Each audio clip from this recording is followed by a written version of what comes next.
Welcome to the Sheila Mack Show, reality at its finest. Here we have real people sharing real stories and actionable steps to help you reinvent, rebuild, and reboot your life on your terms. I'm Sheila Mack, your host, and today we have special guest Angelo Christian. Angelo is an investor, entrepreneur, and author. He is noted as one of the top producing loan originators in the country. As the CEO of Christian Financial, Angelo has helped tens of thousands of people with his influential coaching, real estate university, wealth management, and mortgage banking. In addition, he has authored such sought-after books as King of Real Estate and 10 Habits of Highly Successful Loan Originators. Mm-hmm. He's been featured in many podcasts and shows, CNN, Good Morning America.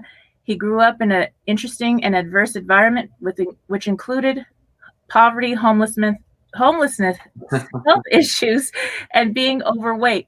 Rising from these disadvantages, he created a multi-million-dollar company. So this is incredible. Welcome to the show, Angelo. Wow, I love that introduction. that reminds me of everything I got to do tomorrow. So. Oh, no. Yes, so I would love to have you share with the audience your backstory and how you went from homelessness and struggling with different things to success that you have now. Yeah, it's a great topic, and I like that you're wanting to dive into this, because I think that there's not enough people that are doing that and showing how transformation can actually happen. And because a lot of people, they think that that their past equals their future, and that they're born into a certain household or environment, and they're succumb to that, for the rest of their life. And I love Rocky stories. I love those type of stories where somebody comes along and defies the odds. And so yeah, I mean, basically, and I'm very grateful for you having me on the show today. And my story, hopefully you guys that are watching this can, get some inspiration out of it, and it can help to transform your life. So it's a true story. I grew up in Houston, Texas, from a lower class family. My father was an immigrant, and my mother was an American citizen. My father's from Iran. And he was a hardworking guy, but he wasn't really committed to the family. He met my mother, and they had 5 children together. And basically, they weren't a match. They fought all the time. It was a very abusive relationship. And I was the oldest of the 5 brothers and sisters. I was the elder. And so I was there kind of as a companion to my mother, taking care of her. And he was essentially a deadbeat. He didn't pay the bills. He didn't really manage anything right. We never owned a home. We were evicted out of many different houses that we living in hotels.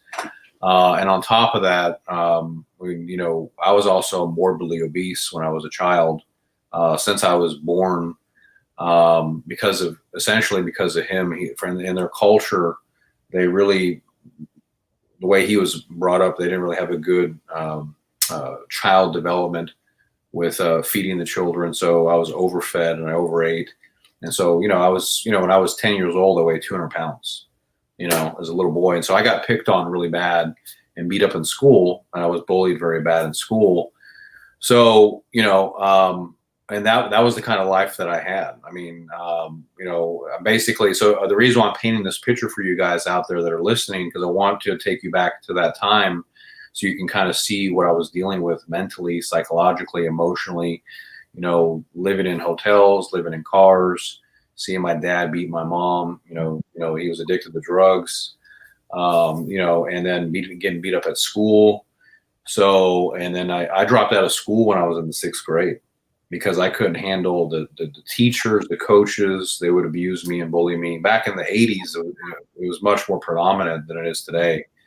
But so that was the going concern. And I didn't have anyone around me, I didn't have a Warren Buffett or an Anthony Robbins as a father figure, or as a guide, to show me how to be or what to do.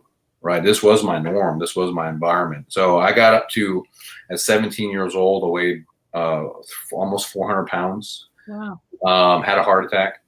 Oh. And my father ended up leaving the family and abandoning us, my 5 brothers and my sisters. And so I dropped out of school in the 6th grade, and I'm working 3 jobs, meager, lower wage jobs to take care of the family.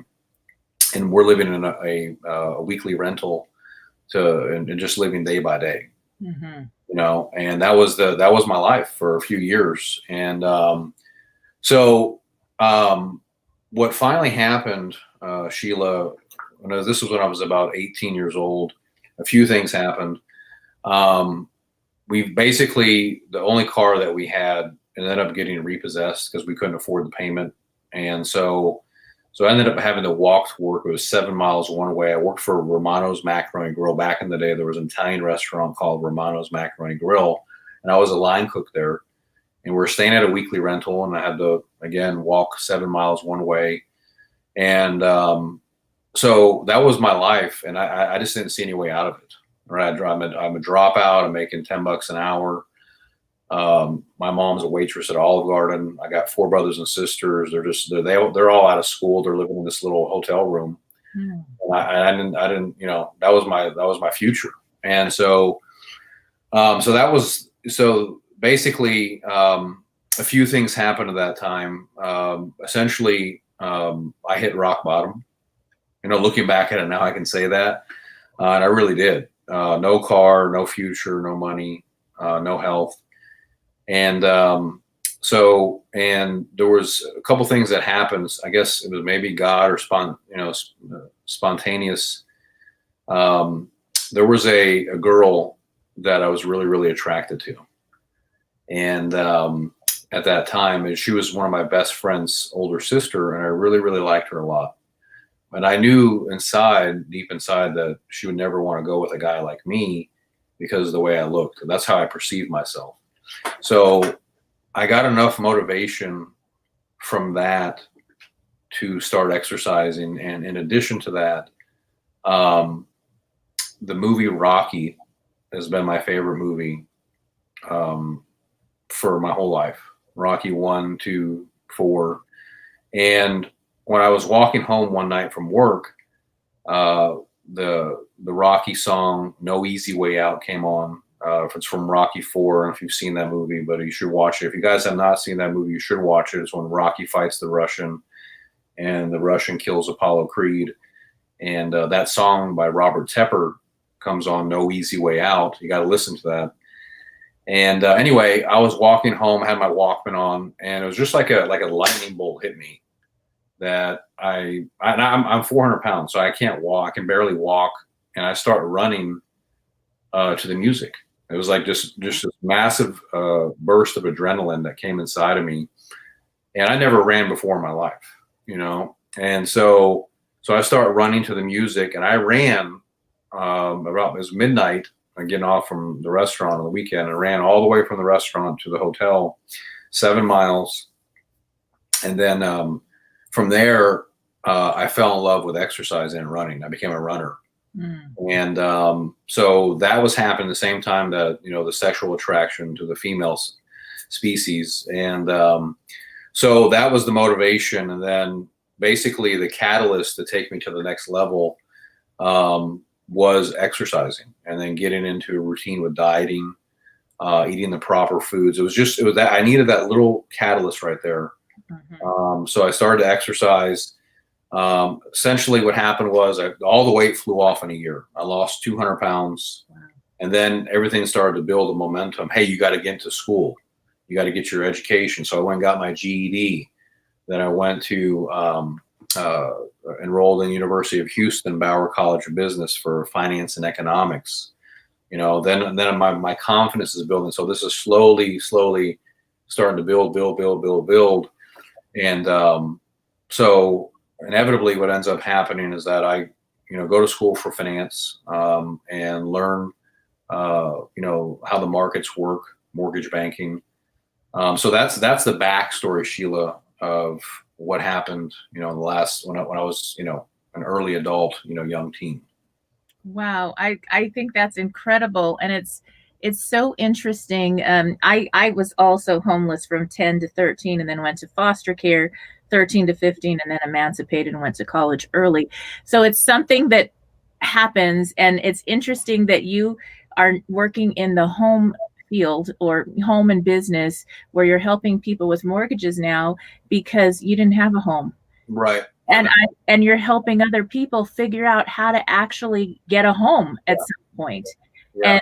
And that is a beautiful thing. I mean, I actually invested in my first triplex when I was 18 and a half, and Oh, wow. have lots of properties from gift stores, and then I ended up buying the buildings and this and that. And so it's one of my other things that I do is I teach an online real estate course. Oh, wow. Okay. And I do refer people to you, like I mentioned earlier before we got on the show. And so because people need help sometimes, especially when they're doing a first time buy, or this year, because this year has been incredibly difficult. Right. We have had every situation. And so for those listening in, one thing I wanted to share real quick, I'm like the unofficial spokesperson for 211.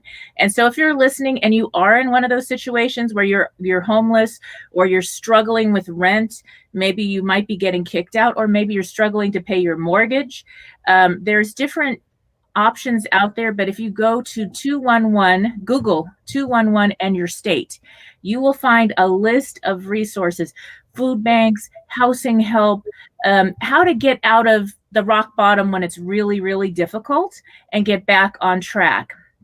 So that's something, getting out of an abusive situation. You talked about abusive family and that. So they have all the resources, and each state has the local resources for that state. And I would say probably 60% of the people I survey have never heard about this. And this year is the first time they've ever probably needed it. So it's really important to get that out there. If you're listening and you know somebody even that's struggling, you give them an ear and listen and help them as you can. But just giving them that information is going to get them more help quickly. So I wasn't even aware of that. Yes, yes. So very important, depending on where people are. So I'd love for you to share a little bit about how you do help people with the mortgages and all that you're doing now. Right. And then, so basically fast forward, I mean, I got into the mortgage industry in 2005. And so the thing that, the biggest thing that how we're different, I think is really important here, because there's a ton of mortgage companies, banks, and all that kind of stuff. The biggest thing on how we're different is we really put in the effort, go the extra mile to try and figure out how to solve somebody's problem, solve for X, wherever they're situated, whether they're self-employed, they can't document their income, they came from another country overseas and they don't have, proper immigration status, or they're a first-time buyer and maybe they don't have all the funds for down payment. Maybe their credit's a little shaky. They need help with cleaning up their credit. Maybe, something happened, and we do commercial lending too, or something happened with COVID. They were affected and they need some type of relief, to get their business up and running. So that's how we're really different. Where a lot of lenders in our industry, they want the easy deal, 800 credit score, 20% down, no problems, So, which, I mean, of course we accept that, but how we're really different is we'll take the guy that's got a 580 credit score and he needs to buy a house and the banks are telling him no, and we help him to figure that out so he can get into his home. And that's really how we've built our business and our mantra. And maybe that is tied into my roots, because, I grew up like that, and I can see, hey, this guy, he's working really hard. This lady's busting her butt at a job, and she's spending $2,000 a month on rent. Why isn't anyone helping her to get into a house? And so, and a lot of lenders are like, no, I don't want to mess with that, because, she got bad credit and she can't pay her bills. And I'm looking at, hey, how can I help this person? How can we turn this around? And so that's really, Sheila, how we're different. And I think that we attract a lot of people that are similar to how my thinking is that, hey, just because you have bad credit, your past doesn't equal your future. You don't live your life in a rearview mirror.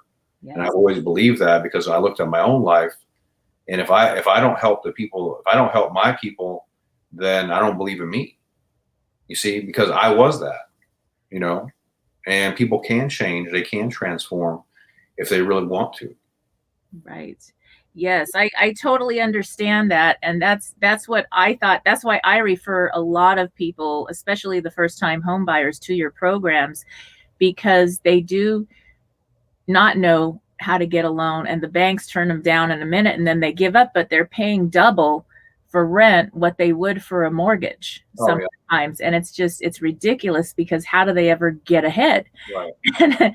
And so they need to know about these options and opportunities. And I think that one of the things, if you're listening in this year and you're having, maybe you're changing your careers and your focus because you did get laid off. When you go into something where you're of service and you're coming from the heart, you will have success. It may take a while, but it will give you success. And I was, when I was young, I opened a gift store at 23 years old, and I was paying $5,000. I don't know how the landlord gave me this deal, but it was $5,000 a month, and I got 6 months rent free in order to do the fixing up. And I thought, okay, 6 months is like 6 years when you're 23 years old, really. And the next thing you know, I hired kids that were also, I came from foster care. I hired kids out of the foster care system that were emancipating. And I had over 200 young adults. Wow. The 14 years that I had my gift stores, and I ended up with 5. I bought 4 of the buildings, paid off in cash with the heart of that business, because the heart wasn't selling people stuff. It was serving people, and it was serving those kids. Right. And so whatever you do when you're coming from a heart space, I think it just makes all the difference. It will show up, and it's not that that's what you expect. It's just you're happy to go do that because you're changing other people's lives. Right. Yeah, and that's really the and that's an awesome story. That's amazing that you and I are like-minded like that, and that what you've done with your business and your success. And I agree completely. That you have to. People can sense when someone's not sincere or real, or they're superficial, and the thing is that when you're dealing with someone like a home loan, buying a house, it's one of the biggest purchases they're ever going to make in their life. We take it very seriously, and we try to figure out, how can we turn this around? And that's really, like, I'll give you an example. We had a lady here in Dallas 2 days ago, and she makes great income, 6-figure income. And she has a low credit score, like 560 credit score. And she's had every bank in Dallas has denied her. So she contacted us, and we fixed her credit, boosted it up to like 660, and put her with a new home builder. They're building her a brand new home, and she's getting her house built, and she's going to close on it in May of 2021. And she wrote me a letter saying that, Angelo, I love your vision and how you've turned my whole life around. Everyone else told me no, you told me yes, and you saw not what my credit was, but what it could be.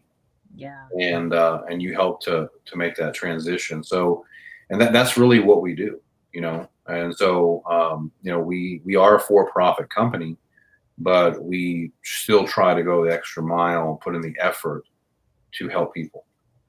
Yes. And I know, listening to some of what you have to offer, I know sometimes there's different programs that you find that people are not aware of, like first time home buyer deals, depending on what state you're in, how much you're paying for the home. I don't know if that's still happening this year, or what the offerings are like. Yeah, no, and you're right. That's another, I'm glad you brought that up, Sheila. So one of the things that also the buffet of products that we offer. So a lot of lenders, like you go to Wells Fargo or Chase, or whatever, the conventional 20% down, 700 credit. We have all these different programs that we do. We do HELOCs, jumbo loans only 5% down, first lien HELOCs. We do grants, down payment assistance, mortgage credit certificate. first-time buyer bond programs through like California, for example, CalHAFA.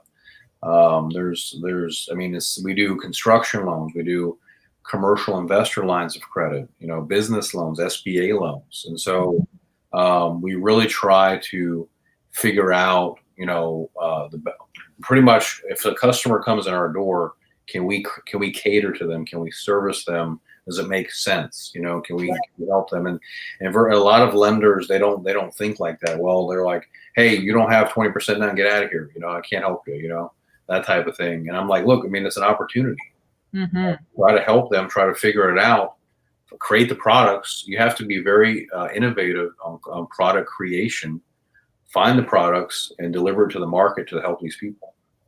Yes. And, when you think about it, it's finding the right fit, the programs that are out there that you're not aware about, maybe in your state, and also getting into a home that actually is more affordable many times than rent is going to make such a difference in the family life. The biggest thing that breaks a family up is money problems, money issues, all that stress. And so if you get into something that actually makes sense and you're starting to build equity instead of just pay every month, right, and the money goes away, right, then you're starting to build equity and you have a nest egg. And that even goes for commercial. The reason I started getting into real estate is I started buying my own buildings. And I said, well, I'll get my license. And all the other store owners wanted to buy their building too. And this was in California, but it was at a time where you could still buy buildings and at a pretty reasonable rate. It was almost the same as what we were paying for our leases and our rent every month in the stores. Now, the reality is at some point, I realized, hey, wait a minute. Now I adopted 3 children. I have 3 of my own. So I have 6 children. I didn't want to run the gift stores anymore full-time, 14-hour days every day. And so I was able to rent those buildings out, and I made the same and then more over time than if I was running the gift stores. Wow. And so it's an exit strategy for many people in the commercial side of things to be able to invest if you're already paying rent. Right. No, that is a very good idea. I mean, it seems like you're really strategic with your investments, and that's really, really cool. And so, yeah, I mean, but yeah, I mean, I think any way that you can figure out how to add value to somebody's life, or via a home loan or increase their, earnings or their credit score, that's really, why we're here and what we're doing. And so I think that, in life, it's really important that we all reflect on, why we're here on earth and really maximize, to the highest degree, once you figure that out. Because if you're wandering around aimlessly, you're not going to get the most out of yourself. So. Very, very true. And do you have any tips maybe for people this year with the COVID and the job changes? Maybe they now they work at 2 different companies, or, any tips for them? I know I have a neighbor that was renting a home and she thought she was going to buy a home. I'll be referring her to you, but she works at the airport and they slowed down. And so she's been there, I don't know, 35 years, something like that.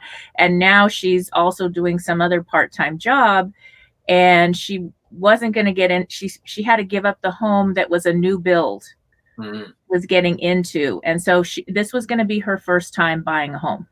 Okay. But is she doing that because her income went down? I believe so. Something happened, or maybe she was scared. Something happened maybe with the income, because now she's got a second job.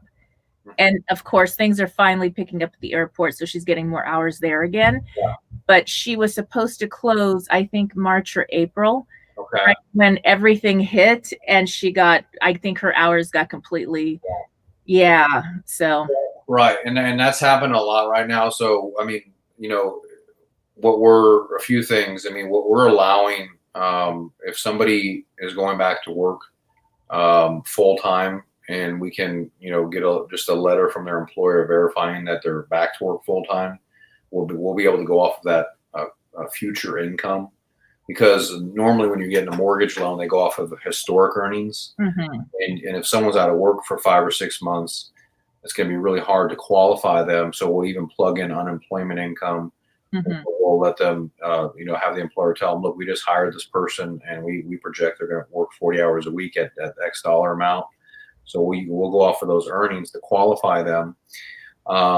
So that's one thing to give people solace on if they're trying, especially if she's closing in March. Yeah. By that time, she should have enough tenure at her new job. I mean, at least for us, I don't know who she's working with, what lender, but for us, I mean, we just need 3 months on a new job. Yeah. And then but then the other thing is that as far as ideas how to boost your income, we have a real estate university, which is a great program. It's digital, it's online, and I think I always tell people, learn real estate. It's a great industry. And so we teach the mortgage side. We don't teach the real estate side like you do. We teach people if they want to become a lender, Mm-hmm. because we put them through that top producer program, and I've trained over 300 students in that. And if they stick with it, I mean, they have a career for life. Credit is $1 trillion industry, and people are always going to want loans. And so I think that if you're trying to figure out ways how to boost your income, get into whether your package or someone's package that knows what they're talking about, and that way they can build a solid career. So that's great. Yeah. So this mortgage, it's a school for learning how to be a mortgage broker, correct? Loan originator, loan officer, mortgage broker. Basically, I can send you over the links to it. It's Real Estate University. Nice. Online.com. But basically, I mean, it's online, it's digital, it's over 1,000 hours of content. It took me about 2 years to build it. You log in, you take your modules, your courses, you pass the test, and then you get your diploma, and then you can go get your license, and then you can be a lender in the state that you're in. Whether you're in California, Massachusetts, New York, Florida. But it's for if you want to help people like what I do. Mm-hmm. You're a lender, you want to be a loan officer, you can learn how to become a top producing loan officer, learn all my strategies, all my hacks, my trade secrets, and then apply that wherever you are in your hometown. That's great. That is really good and helpful, because there are a lot of people looking for something and wanting to do something from home that will get them in working. And so that'll be very helpful for so many people. Yeah, absolutely. Yes. I'm wondering if you have any advice now for the other side of things. We talked about home loans. So for the commercial people, maybe they're haven't had rent. Mm-hmm. Because the people stopped, they had to evict, or they haven't had rent, and they're working with the tenants, or the rent got reduced because they renegotiated just during this time. Any thoughts, or how are you working with commercial? Yeah, commercial, that's interesting. So, I mean, obviously in the height of COVID, I mean, commercial was dead from the lending side, except for the SBA. I mean, the SBA has done a good job at stepping in. And so on the lending side, what's changed? It's opened back up again, slightly, not 100%. So from the commercial lending standpoint, they've reduce the loan to values that they're willing to lend on, and they're also requiring an interest reserve for payments. Mm-hmm. So like, let's say you want to purchase, like, for example, a multifamily, and you want to do a Fannie Mae loan, and so the underwriter is going to require that you impound 6 months to 12 months of mortgage payments, right, in the event of a tenant not being able to pay rent. So they're still making the loans. Mm-hmm.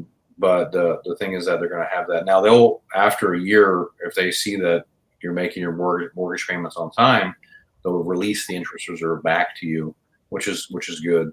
So that's how loans are being made. As far as from the investor or the operator, we have some programs that we do business loans where we can do short-term bridge funding to help the investor or the entrepreneur, to give them the capital. SBA is doing a really good job with working capital loans right now. And maybe you can go to your people out there watching, you can go to your local bank to get an SBA loan for working capital.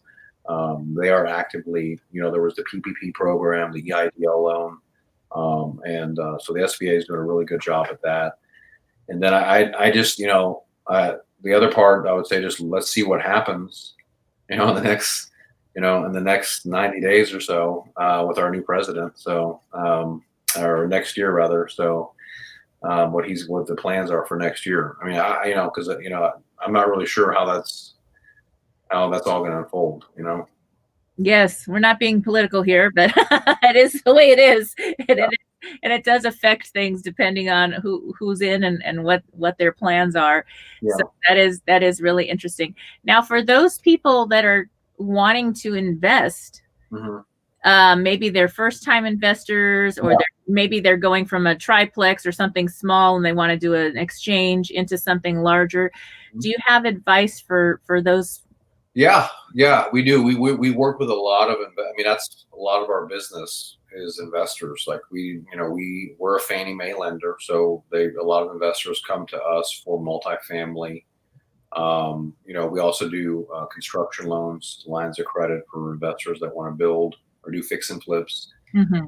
So the thing is that, depending on where you're at, I think that some tips are you definitely want to work to make sure that you get your credit score as high as possible to 700 or higher to get the best terms.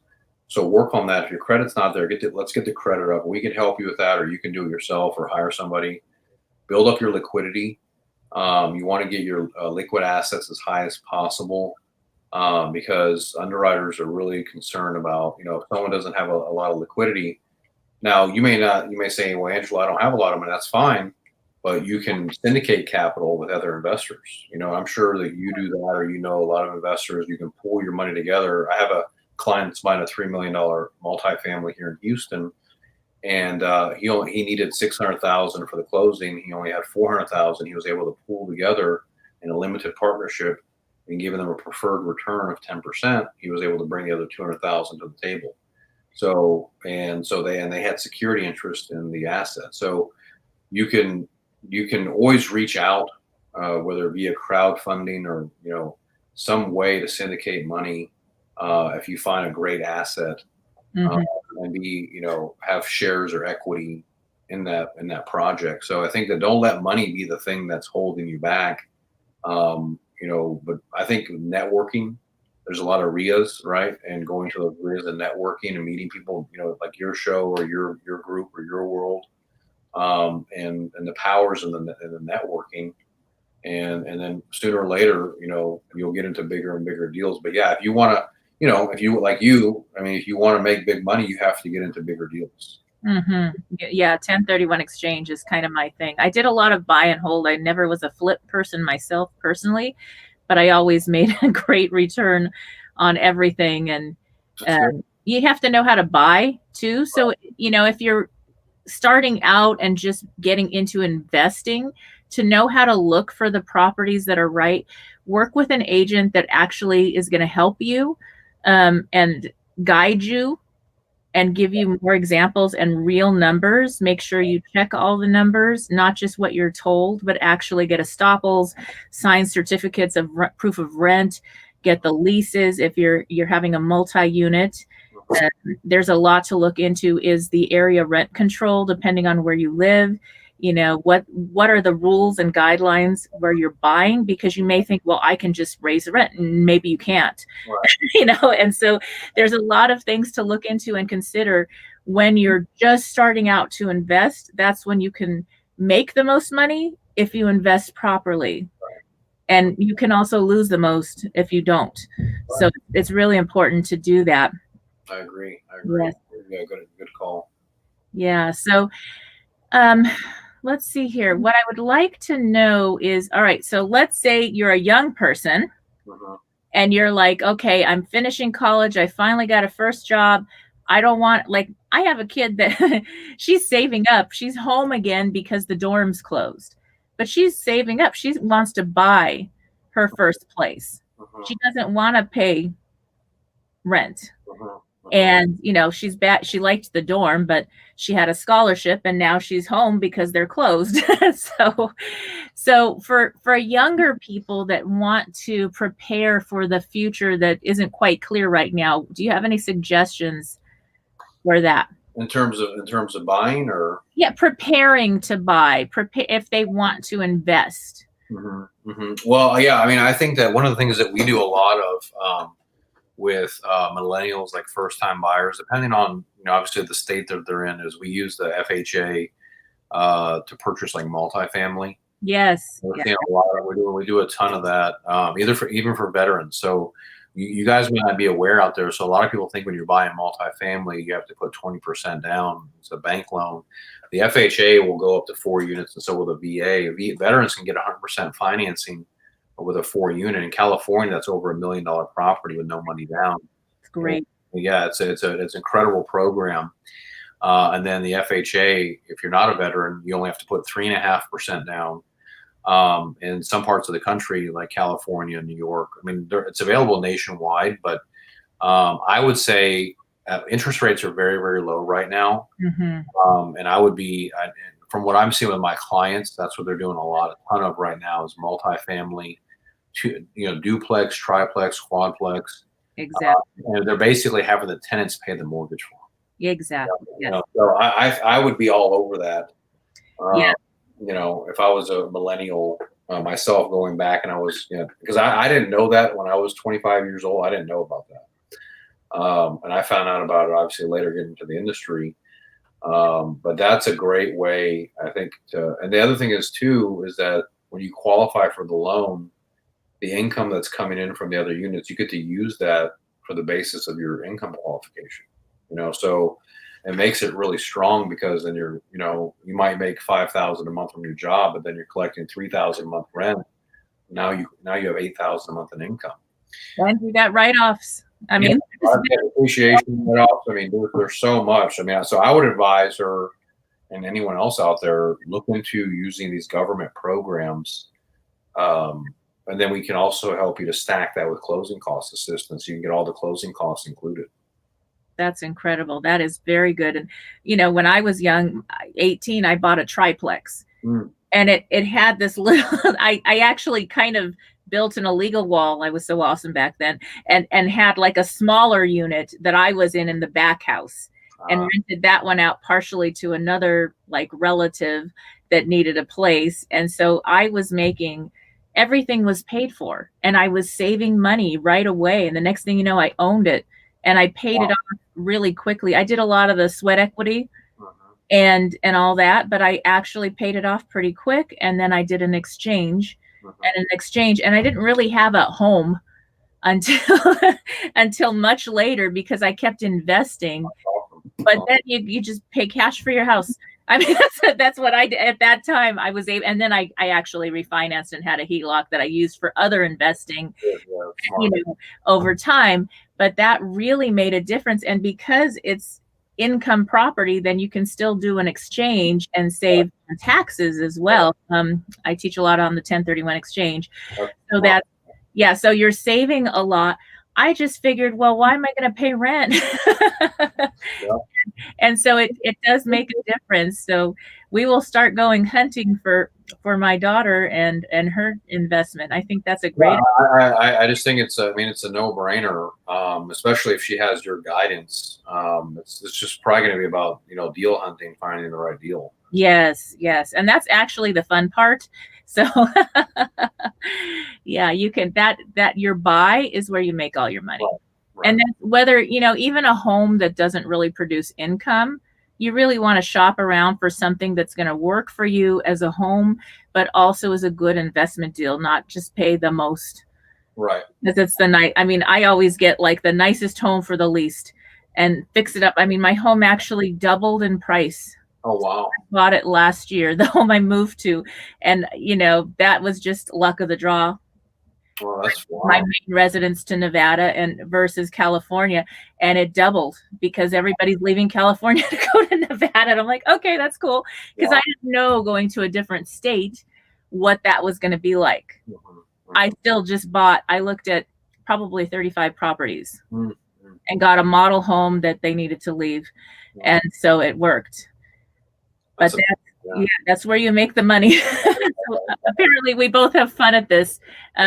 So I would love for you to share again so that people, we're coming to the end of our talk, people can get a hold of you, they can join the course or get a mortgage or some ideas from you. Absolutely. Yeah. So yeah, so we're with our company. I know a lot of people are moving to, email only and stuff like that. We don't operate like it. We still talk to our clients. So you can call or text us at 832-431-6331. We're open 7 days a week from 9 a.m. to 9 p.m. Central Time. So we're here. You can text us anytime. You can call us anytime. You can email us. Our website is officialangelochristian.com. You can see me on YouTube. We have a pretty good following on YouTube, Angelo Christian, and on Instagram, official Angelo Christian. And so you can always hit us up there and DM us, or you can message me anytime. We work really, really hard to respond immediately. And it's not bots, it's actual people that are responding. And you can call us and talk to a human being. We lend nationwide, so we're a nationwide commercial and residential lender, and we've helped over the last 20 years. We've lent almost $2.5 billion in loans, and helped tens of thousands of people all over the country. So if you need any type of funding for commercial, residential, first time buyer, whatever, call or text us. We're here for you. Yes. All right. And what is the phone number one more time? Yes, ma'am. It's 832-431-6331. All right. Thank you again. All right. Stay tuned. We'll be back after these messages. Thank you again for being here. My pleasure. Thank you so much. Thank you. All right.